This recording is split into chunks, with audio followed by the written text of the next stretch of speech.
The last thing I want to cover are the ass shots. Tarantino, it seems, has graduated from his foot fetish and has now taken an interest in female butts. It's pretty tasteful when it comes to the female dynamic. Part of the feminine spirit is rooted in how a woman moves and uses her body. Tarantino is making the statement that the most beautiful parts on a woman's body might be the most obvious. Sharon Tate shaking her ass in excitement as she enters a theater to watch one of her own pictures. A shot of Billy Booth's overweight ass while she argues with Cliff on their boat. Francesca Capucci's bubble butt as she walks out of the airport terminal. I, for one, can appreciate this aspect. One of the most controversial topics addressed in the film surrounds Hollywood's best known or unknown secret pedophilia. It's a deep, dark stain on the industry.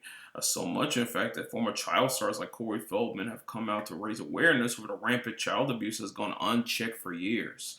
Once Upon a Time in Hollywood shows us a universe where our main characters are presented with the choice of succumbing to their inner demons by engaging in sexual relations with the underage female characters. The characters struggle with the fact that they are getting older and as a result are becoming irrelevant. They yearn for the days of youth because through youth they have a shot at still being useful, full of life, and capable in the industry. Pedophilia, in a sense, is a dark way to project these desires and to live through their victim. It's almost as if they think that some of the youth would rub off on them. Twisted, man. We see this dynamic in three scenarios. The first with Cliff and Pussycat. She tries to seduce him, but Cliff declines because she is underage. As mentioned earlier, if Cliff really wanted to, it would be extremely unlikely that he would get caught. He refuses out of moral reasons. Cliff is an outsider. He is on the verge of succumbing to his own inner demons of loneliness and uselessness. He can escape through Pussycat, maybe join her in the Manson family. At least there he would still be useful.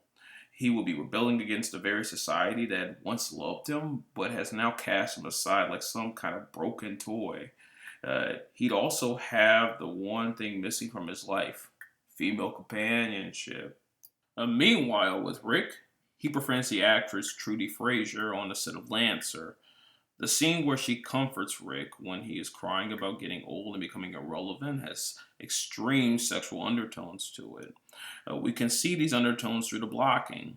Trudy on her knees, dangerously close to Rick's crotch, her sweet, youthful face as she looks up at Rick with one of her hands on his knee. Rick's dark side is fully being explored and is already taking a darker turn. He is an alcoholic. After failing to remember his lines during one of his key scenes, due to his obsessive drinking, he has a meltdown in his trailer and he tears it all the way apart. He yearns to be a part of the new youthful Hollywood, while at the same time despising the culture.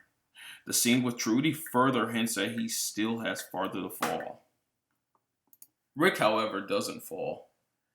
He's able to quit drinking compulsively and decides to take a chance on the Italian film industry. He even finds a wife, a woman his own age.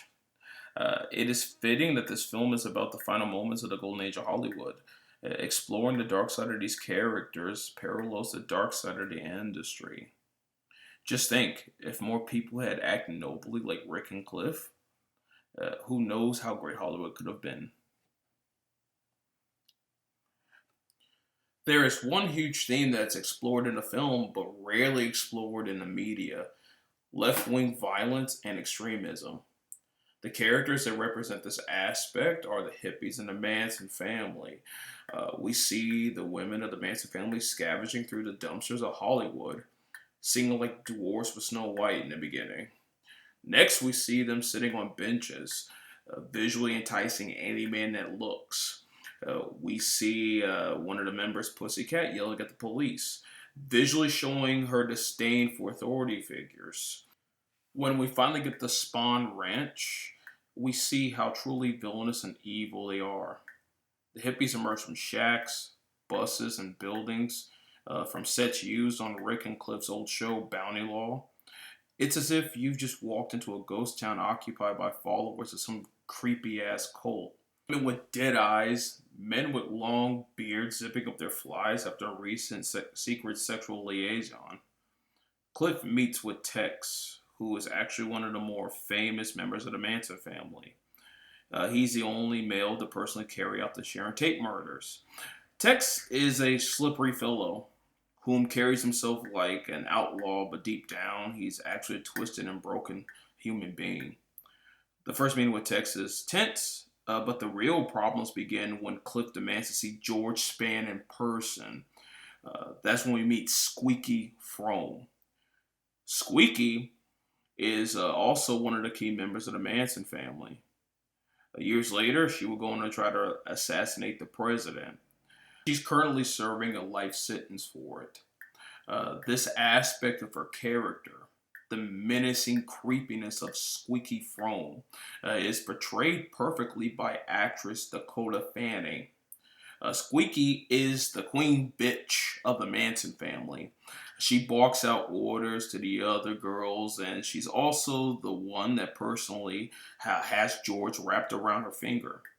When watching the character, seeing how fearless she is and hearing her tone of voice, it reminds me of a succubus.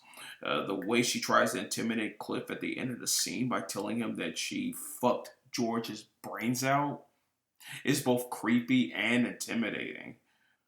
It's like The Exorcist, how the possessed Reagan screams out demonic and sexually intimidating things in order to unsettle you. Cliff and George have their scene together, and Cliff is saddened to find that not only has George gone blind, but he also doesn't know or doesn't care about what the hippies on his farm are up to. It's a heartbreaking scene because through this, we can get a sense of why deep down Cliff isn't crazy about getting married or getting old. It's another reason as to why the golden age of Hollywood ended. Too many people like George grew old and were forgotten, and finally, they were ensnared by the rabble that massed on the outside. Fast forward to the violent and yet supremely satisfying ending where the hippies are killed, and you can find a lot of symbolism and parallels between the state of Hollywood and the counterculture era. Surprisingly, it was way more satisfying seeing Rick and Cliff whacking the hippies than in the finale of Inglourious Bastards. When during the finale, we watched the entire Nazi high command being massacred at a film premiere. Tarantino is making a statement about what the hippies had become by 1969, how these free love, peaceful hippies became so lost and doped up that they thought killing people in their homes was an act of righteousness. During the 60s, there were many acts of civil disobedience that ended up turning into acts of violence.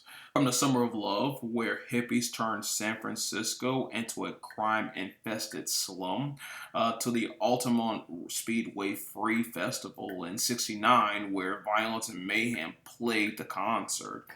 In fact, Altamont became known as the de facto end of the hippie movement. The hippies were scores of young people that set out to change the world. In a lot of ways they did, but not in the way they imagined. They became eco-fascists. They became drug dealers. They became murderers. They became splinter groups that want to change at all costs. It's fitting that Once Upon a Time in Hollywood isn't only about the end of the golden age in Hollywood, but also the end of the hippie movement in general. In the film, Rick uses his flamethrower twice. The first time, to burn the Nazis in one of his better films, The 14 Fists of McCluskey. The second time, it's against one of his hippie attackers in his pool. Again, Tarantino is making a statement about left-wing politics and extremism. Well, Once Upon a Time in Hollywood might be Tarantino's most controversial film. It is hands down the best film of the year. If you haven't seen it, well, hurry the fuck up. I wish I had more time to get into the nitty gritty details of this masterpiece. But if you guys have any questions, go ahead and post below. Share and subscribe. I'll catch you on the flip side.